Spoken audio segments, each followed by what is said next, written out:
on the Hi everyone. Thank you for joining us today. And first of all, I really just want to say a great thank you to Lepang, and just congratulate you, Lepang, on this great initiative that you have undertaken. I believe that there are some people who might have taken academic or career journeys in their lives that, it wasn't really what they wanted to do.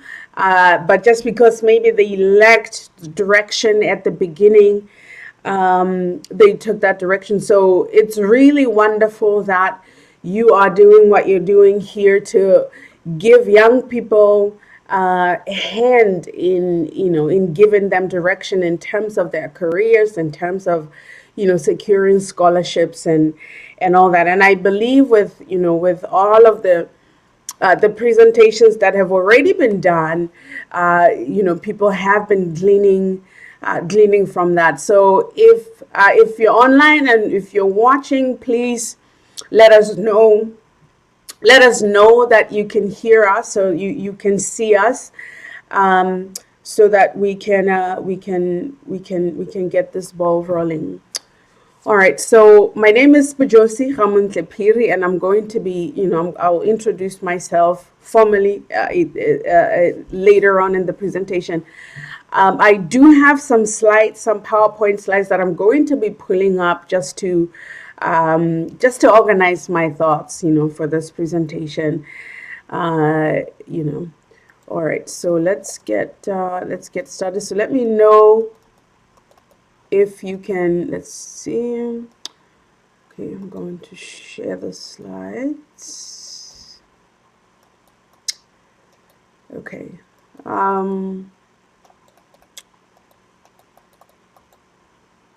Okay. I'm having a little trouble sharing the slides here now. Let's see. Let me try again. Share slides.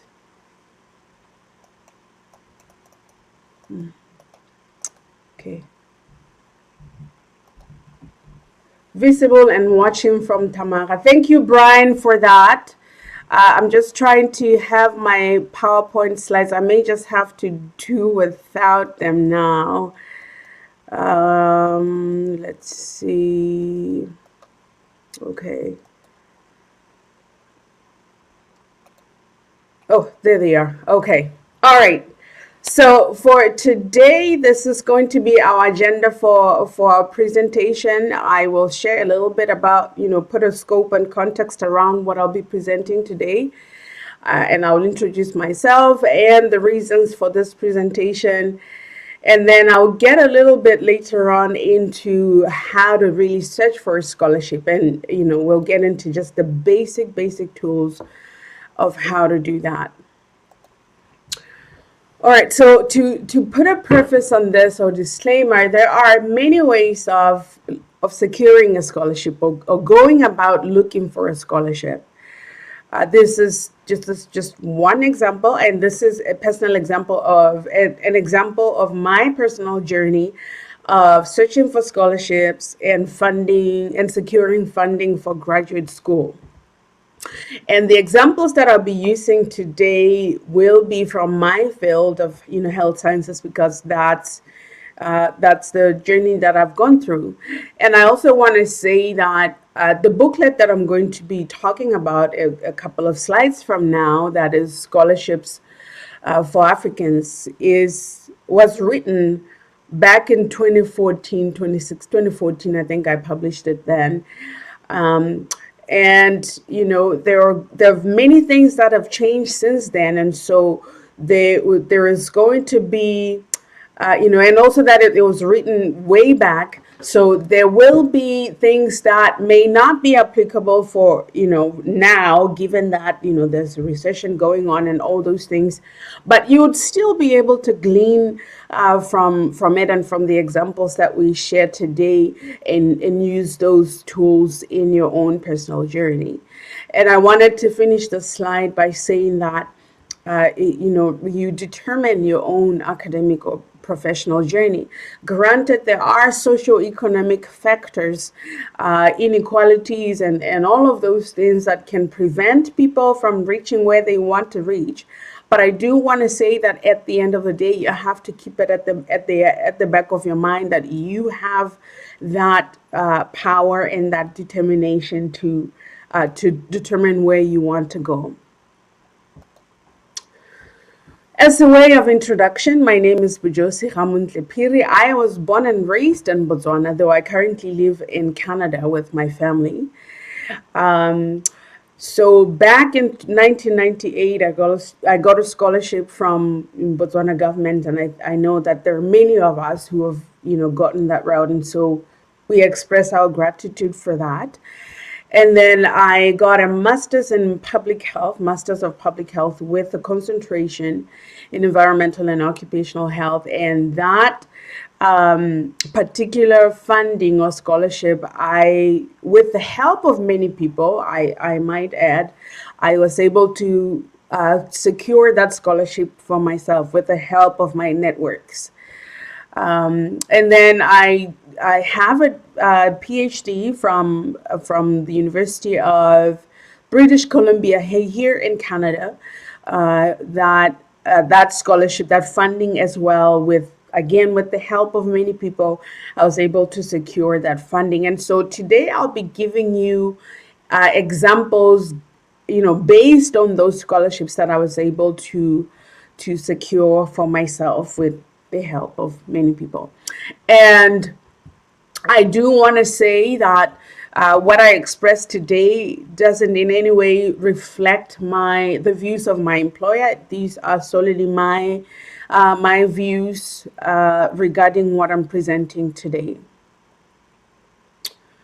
So now, with those different scholarships, my professional and research history, because that's kind of where I'm coming from. I worked as an occupational therapist for Botswana government in 2003, 2006, as a senior health officer. And then after my master's, I worked in Botswana again for a little bit. As a senior health officer, and then I came here to Canada to pursue my PhD. And I currently work in British Columbia, the province that I'm in. There are 5 health authorities and those health authorities oversee health services in the different regions of the province. And the health authority that I work for is the biggest one, and my portfolio is implementing a communicable diseases program. And I also do some research, and as we know, COVID happened, and my particular research is in occupational exposures of healthcare workers. And so during this pandemic, our team was responsible for making sure that healthcare workers have the guidelines they need, they have the personal protective equipment they have, as you see that picture there, that's an example of an elastomeric reusable respirator. One of the PPE that we were using during this COVID season. Now, one could ask if my interest has always been occupational exposures of healthcare workers. Why do I talk about scholarships? How did I end up talking about scholarships and writing a little booklet that I'm going to show you? I believe it's in the next slide. So the reason why that is so was because after I started my PhD from 2009, throughout my PhD, in fact, I would get emails from strangers from all over the continent of Africa, and sometimes as far as India, people wanting to know how to secure scholarships. And in this particular case, they were looking for scholarships outside the continent of Africa. So they would want to know, where do you start? What do you do? And so because I would get these many emails, and I would sit down with someone, because I believe, if we have been able to to do something, for example, such as securing a scholarship, you should be able to show another person how to do that for themselves. So I would sit down with someone and show them the process from beginning to the end. Okay, this is where you begin for a scholarship. Determine what is it that you're looking for, then look for funding or programs that are in line with what you're looking for. But after a while, as what happened, it became a little tedious. So I decided that I would, sit down and write this booklet. It looks like a big book, but it's really a 50-page booklet, and it's an e-booklet. So I decided that I would sit down, and I was doing this in the middle of my writing my PhD dissertation. So I'll take time off and write this because I didn't want to have to go through this every single time to do that. And so after that, if someone came to me and said, hey, can you show me how to go about securing a scholarship or getting funding outside the country, I would send them a link to this book and say, okay, you go ahead and go and read this ebook and then get back to me, and I will direct you from there. And part of the reason why that was the case, because I would have people who would say, okay, I got the information that you've given me. I'm gonna go ahead and start working on this. And lo and behold, 6 months down the line, they would come back and say, hey, what did you say I'm supposed to do again? Because I can't really remember. So after I wrote this, I said, okay, if you're really serious about getting a scholarship, you go and read the book, because it has the exact process that I followed of getting a scholarship. And after you complete the book, you can come back to me, and I will be able to help you. And so that is how this booklet was born. And so today we're going to get a little bit into a couple of these topics that you see. And we are going to start, there's the process begins with your why, and then the search, the proposal, if for master's and PhD, because really the booklet is focused more on master's and PhD degrees, although I am going to talk a little bit about an undergraduate degree, going through that process. But the book was particularly for master's and PhD degrees, for people who are searching for those. So we'll talk about your why, the proposal, the search, maybe just the first three chapters for now, and we're not going to obviously going to delve deeper into that. Just enough for giving you the tools for today. All right, so the first thing that you need to establish, whether you are going to college, for your undergraduate degree, whether you're going for your master's or your PhD, is determine your reasons for wanting to obtain that qualification. Why do you want to get your bachelor's degree? Why do you want to get your master's or PhD? And it has to be beyond just, oh, I want a salary, oh, I want money. That's obvious. Yes, all of us want those things, but you need to go beyond that to things like, what am I going to focus on? What area am I going to focus on? What area of study?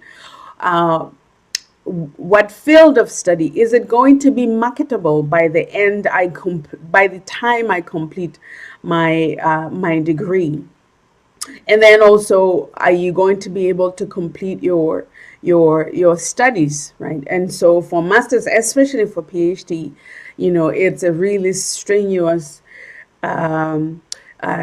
exercise that there's so many areas of your life that you have to put aside for a little bit, because you need to focus on this, seemingly insurmountable task. So you have to determine those things before you start. And also, one of the things now that we have to consider within the continent of Africa, is that the youth, if you look at that graph, I don't know if you can see it, that little graph shows that for the continent, in the continent of Africa especially, there is an increasing number of young people with time. So that means there's going to be a demand in the job, which is already there, a demand in the job market, a demand in the career area. So you need to take all those things into consideration. What is the market going to look like in the next 10 years? And so maybe we can start with the undergraduates first, who are going to from high school to college. And one of the ways, as I said in the beginnings, because this is not the only way. One of the ways to go about that is to ask yourself, and you can do this in, your guide, have your parents guide you on this, or if your parents are not able to do that, you can look, in your networks. You can look to, like, social media, for instance. Now we are connected to many people who might be able to help us in many different areas. I get people, young women and men, on my social media all the time asking, hey, Dr. Bojosi, I'm looking for a scholarship. How do I go about this? Or I'm looking for this, to work in this area. Do you know anyone? So you can ask people in your networks for this. So one of the things that you want to consider is your passion and your desires. What are your inclinations? What things do you like to do? What desires do you have? I know that, for many people, especially for us, when we were growing up, those things sometimes were, distinct things, that you like this, but you pursue a career in this. It doesn't have to be like that. Yes, sometimes there's necessity that people have to just do things because they have to be done. But you have to consider your passions and your desires, because we're talking about the rest of your life. Even if you somehow change careers along the way, you have to consider that. What are the things that you're passionate about? I know young people who are passionate about social justice, young people who are passionate about public health, young people who are passionate about community issues. So those are some of the things that can direct the courses that you would want to take. And another thing that could help too is job shadowing. So if you have in your networks, for instance, if your parents know somebody who works as a public health specialist, for instance, or even on social media, you can look for them, right? And you're interested in knowing more about that particular job, you can reach out and request a job shadowing just for a day, to follow them around and see how and get to understand how they do their work and what they do, whether it's economics, whether it's science, STEM, whether it's whatever field. If you feel that as a young person, you think, okay, I really want to go get my undergraduate degree in aerospace aircraft. I do know somebody who did a basic degree in aerospace aircraft. You want to get an idea of what they do first, because there are people who get through the 5-year degree program, and at the end of that program they realize that that's not really something that they want. And I know a couple of examples of people who've done that. They have, they went to a university to pursue I think this particular person was commercialization or something. But at the end of that program, they realized that's not really, their heart is not into it. So they now had to change and do something else. And so you want to get a sense of, is this something that you really want to do? And one of those things, one way to do that is to job shadow, is to seek a person who is in the field or doing a job that you think you would be interested in. get to follow them around for a day, for a couple of days, and then sit down and think through it. Is that what I really want to do? And did I enjoy that? Am I curious about it? Is one of the ways that you could tell if you're really interested. And another way is job fairs. Those things are really important. If there's a job fair, I know when I was back, way back when I was working for Princess Marina as an occupational therapist and then as Ministry of Health, we used to go to job fairs and we would present to young people. And I know specifically that there's a young lady or two who ended up pursuing occupational therapy because they had seen me at a fair talking about occupational therapy, and they were interested, and they came to the department and asked more questions, and they ended up pursuing that career. So job fairs, if you're a young person and you're considering getting into an undergraduate degree, job fairs are one way to get to know more about the career that you're pursuing. I don't know if they still hold those things, but I would imagine that somewhere, one way or another, they still have those things. And then one of the considerations that you need to think about, one of the considerations is whether you want to work locally or globally. Do you want to work within Botswana? Do you want to work within the continent of Africa? Do you want to work outside of Africa? And so those things might determine how you end up choosing the undergraduate course or degree that you want to pursue. Right. And then another thing that you see there that says how changes in technology and automation will affect the labor market in Africa. So those are some of the things that we have to think about as parents or as young people who are seeking to go into undergraduate degrees. You need to think about what's going to happen in the next 10 years, which is why mentorship is really important. I know yesterday I listened into one of the talks and, I think many of the speakers are talking about mentorship, that we need to, as young people, you need to find someone, whether in your field or someone who, who is in that field and really get to understand how to navigate that. Okay, so some comments, I believe your marks are also crucial. Yes, very, very, very much so. Yes, Tiraone, thank you for that. It is, we cannot overstate that you need to get really high grades. You need to get A's and B's. And if you have not been able to get that, there's a way that you could, begin. You can do new courses or independent courses that are prerequisites for the degree that you want. Yeah, that is an obvious one, but thank you, Tirana, for that. You need to get really high grades, and also it's, it is a lot of work. And doing an undergraduate degree or master's or PhD is a lot of work. So yeah, we need to think about the changes that are going to happen in the next 10 years, in the next 20 years, in the next 30 years. We need to begin to project and think about those things. How is technology going to change the job market? What's the job market going to look like in the next 10 years? So you want to be able to get a degree that you're going to use in the next 10 years, or even if it's not exactly what you did, but you should be able to have transferable skills from that degree to jobs that will be relevant in that time. Jobs have changed a lot in the last in the last 10 years, 20 years, 30 years even, and because of technology, there's going to be changes all the time, so you need to consider that as well.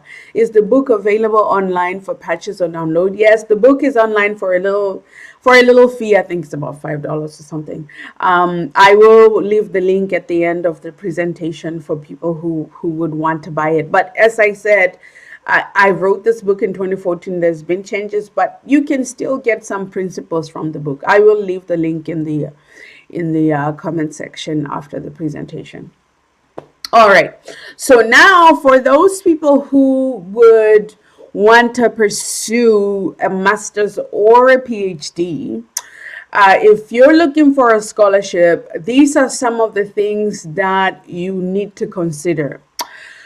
First of all, and this is particularly for a PhD. For master's degree, I think sometimes they do want like a personal statement or not a very elaborate research statement. But for a PhD, certainly you would want to get your proposal done, or at least your ideas on what you're going to study. You need to get that down before you can think about applying for funding.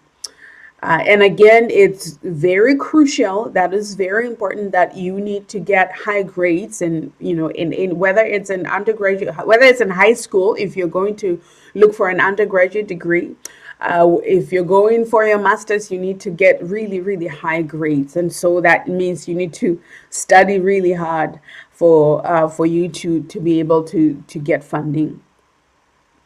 Right, so for a master's, specifically for a PhD, so if you are going to secure funding, these are some of the things that you need to do before you apply for funding. So you need to write, a couple of topics that you're interested in researching in, that you would like to research. And you can put them down in the order of importance in the box that you see there. Those, when I was applying, I think it was for a PhD. Those are the areas that I wanted to study. And how did those come about? Maybe let me talk about that. How did those come about? So when I was after my master's degree, I went back to Botswana and I was working for the government. And so because I was working in the hospitals, there were some things that I would see in the hospital that kind of became questions in my mind. As an example, in the hospital in Princess Marina, at the time they had this incinerator, and they had these smokestacks. That was one smokestack. I think it was one smokestack that was coming from the hospital, and out of this smokestack, I would get out of my office sometimes and see this plume of dark smoke that was coming out of the smokestack and just being blown over. And if you know Princess Marina, it's smack dab in the middle of the city. So this smoke would go, obviously would be carried into the neighboring residential areas. So I would ask myself, having known during my master's that these contaminants such as smoke that is coming from this waste has the potential to cause some adverse health effects in humans, I began to wonder what would happen, what's really happening with the smoke, and how is it affecting the people who live around the hospital. So that's a question that was in my mind, and I thought that could be a research question, right? So fortunately or unfortunately for me, but fortunately for the hospital, as they begin to progress, and I believe that they progress in knowledge and whatever else, that smokestack they changed their method of waste management. So that smokestack was no longer there, and they used a completely different method that wasn't producing that much waste.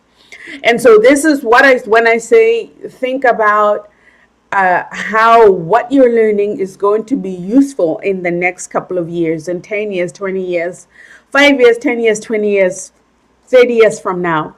So that is a perfect example of, if I had studied that particular question, or I had studied that, by the time I would have gone back to Botswana to try and research that question, it would not have been that question would not have been applicable in Marina in particular. It might have been applicable elsewhere where there's smokestacks and there's smoke and all kinds of contaminants coming out of, whether it's mining, whatever else. It would have been applicable there, but it would not have been applicable in this particular area. So fortunately,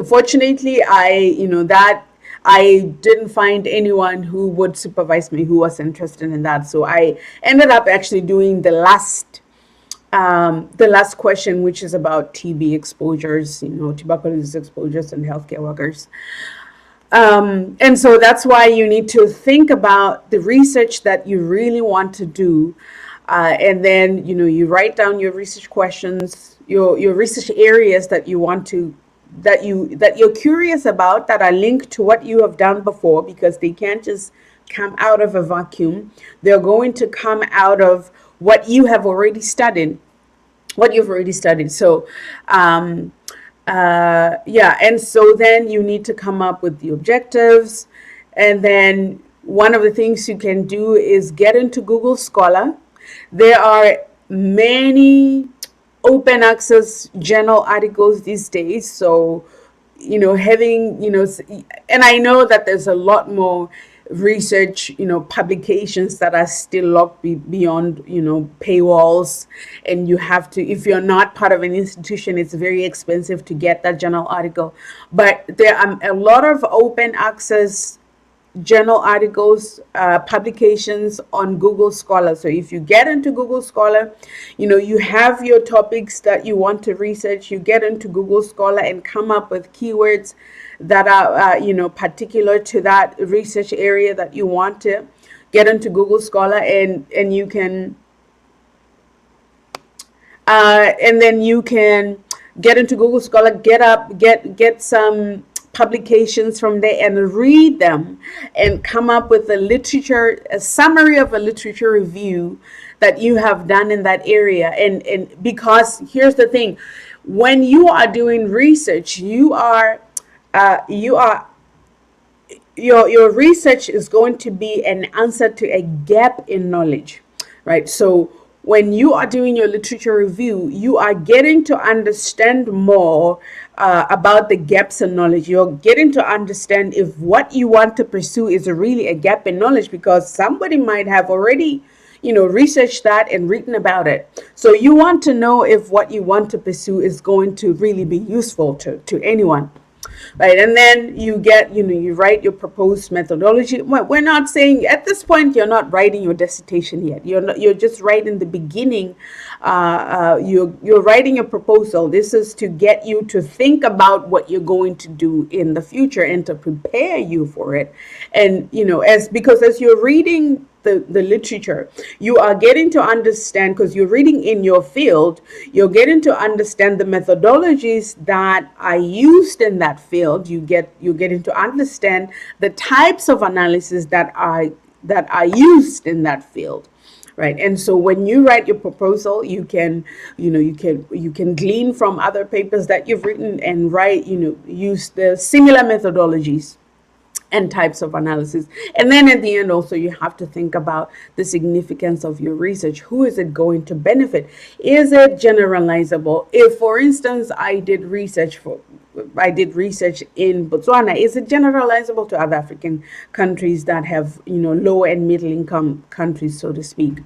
So you have to think about those things before you get to the funding. Please mention the part that it's a commitment to pursue. Yes, very much so. It is, you have to be determined to pursue, you have to be super determined for this to happen. And one of the things that I do actually mention, somebody who has used the book was saying that, well, you didn't tell me about rejection. I'm like, actually it is there in the book. So one of the things that's definitely going to happen is that as you pursue your search for scholarships, you are going to get rejections. And in some cases, you're not even going to get a response. Forget rejection. You're not going to get a response. I'll give you an example. When I was applying for a master's degree, I would literally spend sometimes the whole weekend. I would stay after work and stay up until maybe 9 p.m. at night, 11 p.m. at night, just combing through pages and pages of programs and scholarship programs and financial aid and all of that. It takes you can't just spend an hour and go, oh, I didn't find anything. It's something that takes commitment, it takes patience, and it takes time. And you have to know before going in that you are going to need those things. You are going to need to be really patient, and you are going to go through a lot of rejections. But don't let the rejections stop you, because they are part of the process. So when you've done your best, and do your best always. If an instruction, if a an application is requesting ABC, make sure that you have ABC done. Follow the process, follow the instructions to the T. Okay, let's see what's on the next slide. All right, so let's talk a little bit about the search itself now. Now, if you're looking for, if you're searching for a master's degree or, a PhD, as I said in the beginning, there are many ways of pursuing this. There are many ways of securing funding. Some funding can come from, for instance, if you're at UB, I know I have friends who came out of UB who were funded by the University of Botswana to go and do PhDs. So that's one way. That's one way of doing that. So this question, let's say, in terms of progression, e.g. from a diploma wanting a degree, how does that go about? It's the pass rate similar. I mean, I think in any venture, whether it's a master's degree, an undergraduate degree, or PhD, your grades are going to determine. I mean, that's how it works at the moment. Your grades are going to determine what you get, how you whether you're accepted or not. Basically, that's the first thing that they look at, that is required. I don't know much about going from a diploma to a degree, but I would imagine that the process is the same. For instance, I would imagine that if you're wanting to, maybe you did a diploma in nursing at IHS and you want to move to UB, the process might be the same. I don't know. I think you might maybe ask someone who is, in that field and where you want to go, how that is done. Yeah, so you can get funding from your department. Then there are regional scholarships, like the one that's here, the SANTH, I think it's called something, scholarship. And then there are continental scholarships that are just focused for, that are just for Africans. For instance, the MasterCard scholarship, which is, I know that the university that I completed a PhD from, the University of British Columbia, has that program, and there were some students from Botswana. I knew one student from Botswana who was pursuing cognitive psychology, I believe. And so again, you have to have good grades to get into some of these programs, but it is possible, and those programs are available. Then there are international scholarships like the Fulbright, which is the scholarship that I got for my master's degree. And then there are websites that have resources that have actually already searched the internet and put together a list of opportunities that are tailored for Africans. And one example of those websites is opportunitiesforafricans.com. If you log into that website, it has a list of scholarships that are tailored for Africans. So that's one way to do it. And then lastly, there is there are university-based scholarships. And I'm going to explain a little bit about what that means. So university-based scholarships means that you would, for instance, I'll give you an example. When I was doing my master's, and I keep referring to myself because, as I said in the beginning, it's a personal example. It's an example that is based on my personal journey.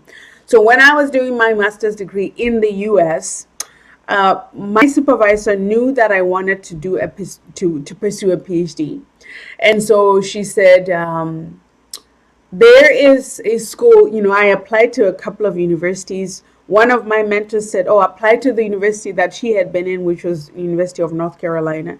And then my other mentor said, apply to the University of British Columbia. They have a really good program.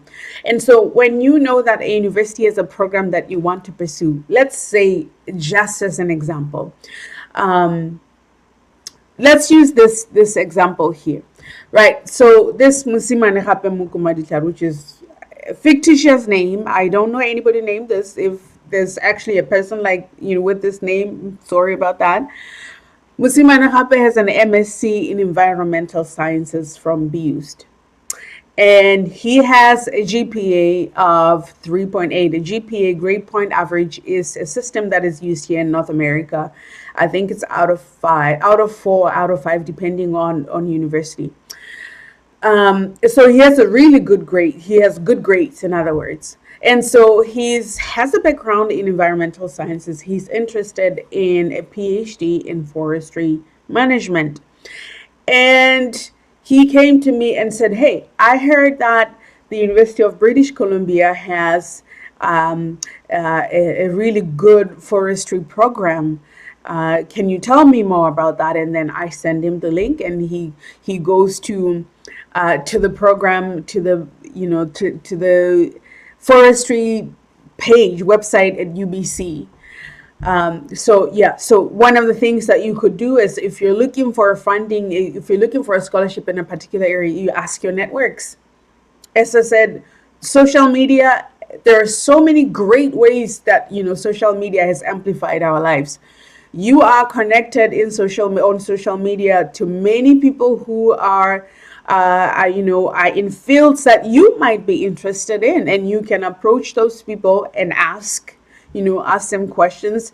They may not get back to you, but there are people who are, really invested in helping other people. Once in a while, like I said, you are going to get rejections in this journey. You're going to get many rejections, but all you need is that one person who's going to say yes to you. And somewhere along the line, if you keep going and don't give up, you are bound to come across someone who says, okay, I'll help you. You ask your networks, you do a wide Google search. We talked about before about websites that are tailored for African scholarships. If you don't find anything in there, you can go into Google yourself and Google scholarships. Google and Google Scholar in this, during your journey of searching for scholarships, you want to make those two websites your best friend. Because you want to really live there. You want to really get deep into what you're really interested in. So you can ask your networks. You do a Google search, and you can narrow down to university. As is the case in this particular case. This person, Mosimanegape, knows me. This is a fictitious person. He knows me. He asked me, hey, I had you at UBC, the forestry department there. I had is really great. I'm interested in. I send him the website, and he goes through the website.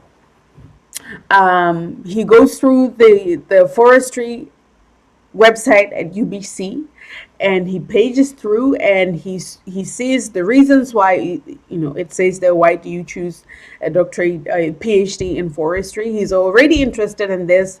Maybe he wants to. I looked through this page, and I realized that they have what is called an international forestry management. Maybe that's what Mosimanegape wants to do, but that's in the page. He gets that information. And also here, when he's searching in a particular university website, in a particular program, he also goes to the funding section, financial aid or scholarship section, funding, and he goes in there to see what they offer in terms of funding. And Mosimanegape finds this, that they are actually awarding 70,000 Canadian dollars annually to up to 4 years for PhD students. And I was fortunate to have gotten some of this funding. Anyways, but that's beside the point. So he finds this, and again, it cannot be overemphasized that you need to get good grades for you to get into some of these things, and you need to to have your research, if you're, if it's at a PhD level, like Mosimanegape here, your proposal has to be really well done. It has to show that you have thought through the process and you have done your reading, you have done your work, and this will show in what you write, and the way you communicate will show that you have done the work. So he sees this funding and he's interested in that funding. So now that he already has this proposal of wanting to do international forestry management, and he's interested in studying some plant and how it affects the community, etc. I don't know forestry. I'm just saying. So he has all those things. He has his research proposal. He has his area of interest. He's done his literature review. He's written some methodology and analysis, and he already knows how significant this is going to be when it goes back to Botswana, how this is going to affect the fields, the field of agriculture, for instance, or the field of conservation, if that's what he's going to use.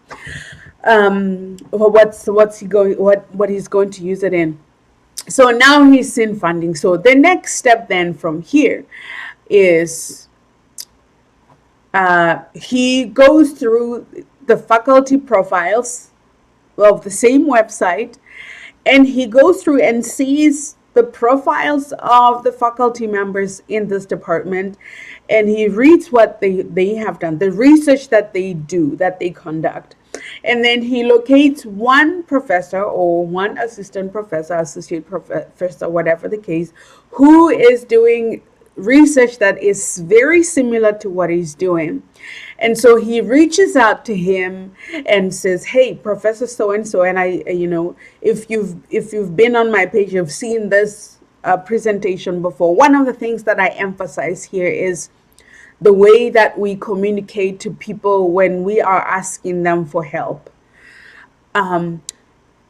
Especially if it's someone you don't know, someone you're not familiar with. You want to be formal in the way you introduce yourself to them.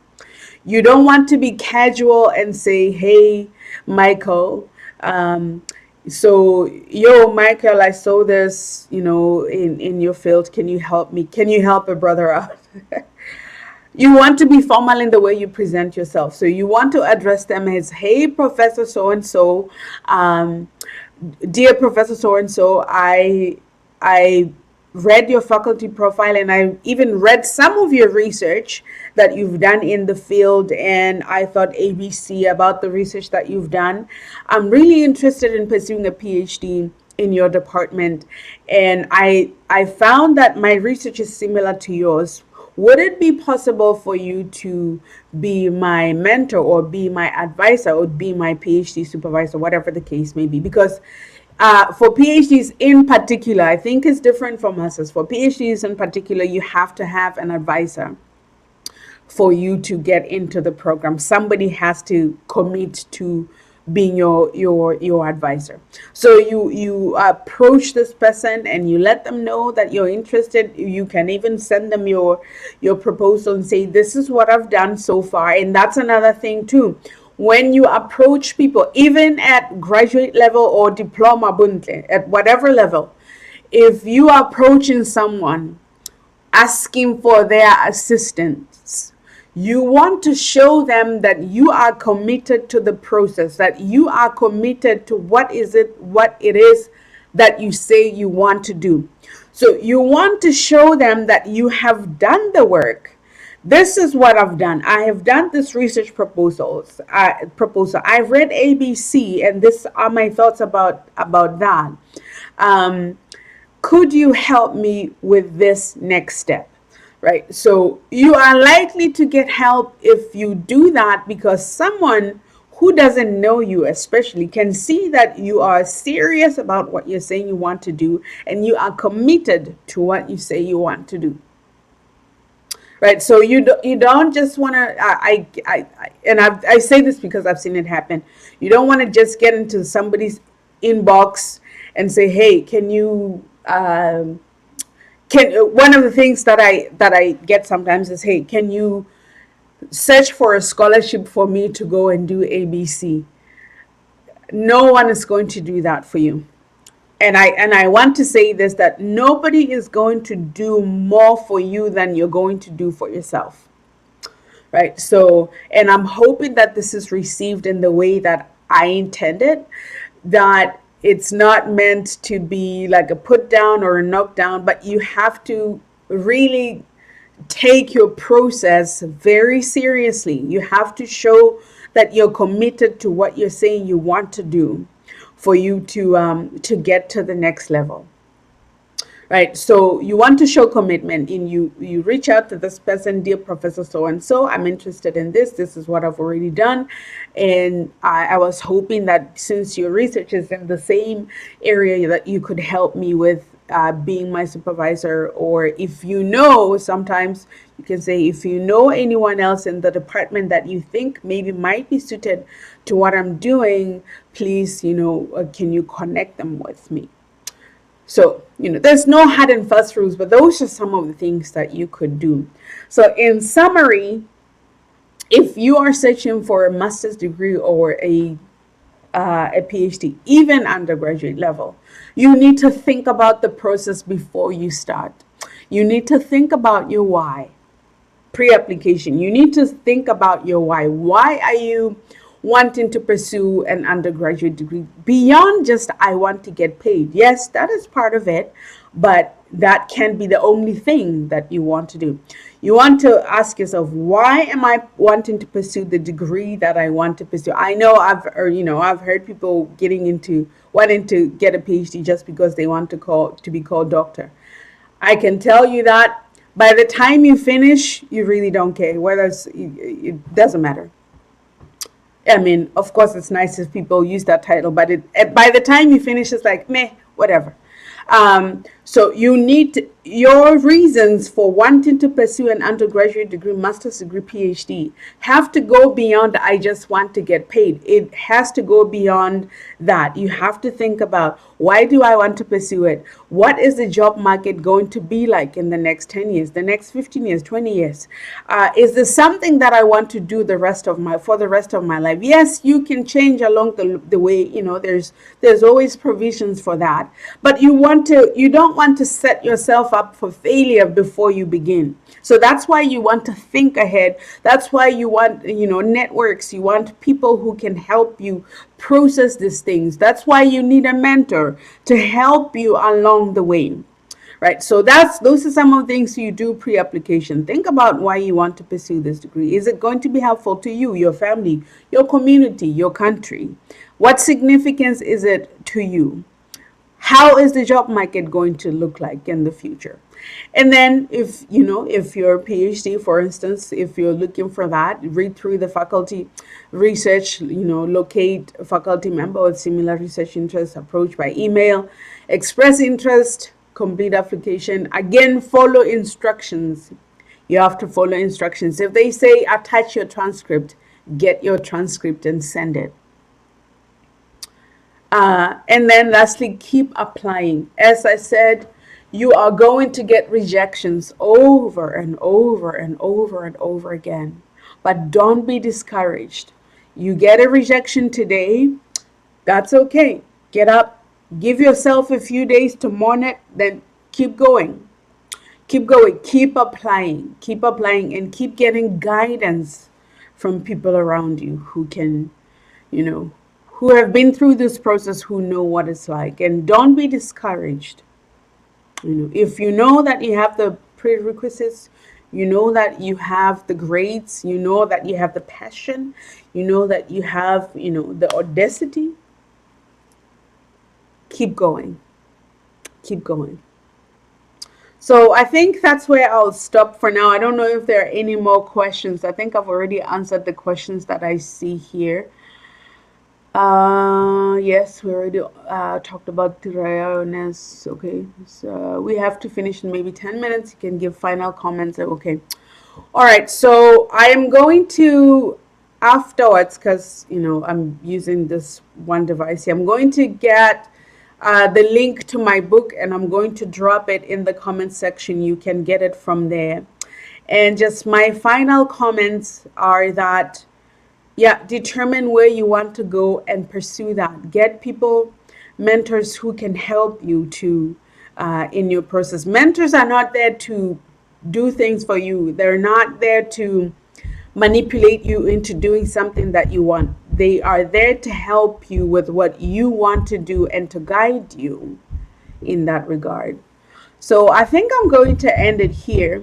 I don't know if anybody has, if there are any further questions. And if you have a question after the presentation, I'm happy if you reach out to me and say, what did you say about this? Can you explain further on this? I'm happy to do that if I have time. But other than that, I think that I've covered most of the things I wanted to cover today. So, Lepang, back to you, over to you. Oh, you have the link already? Okay. Yeah, I will I don't know if you already have the link to the book. Actually, yeah, it is somewhere on the. I will attach here, but there it is. Okay. Yeah, so there it is. I think it's about $5 or something, and it's an ebook. And so you can read it on your phone. So if you go to your phone, you have a smartphone, you downloaded Kindle app, you can buy this book and you can read it on your Kindle app. And again, if you've gotten the book and you've read it and you still have questions, I'm happy to help people with that. So in the absence of questions, Lepang, I think I'll hand it back to you. So thank you again, Lepang, for this. I'm really grateful to have had the opportunity to present. Okay, thank you. Bye-bye.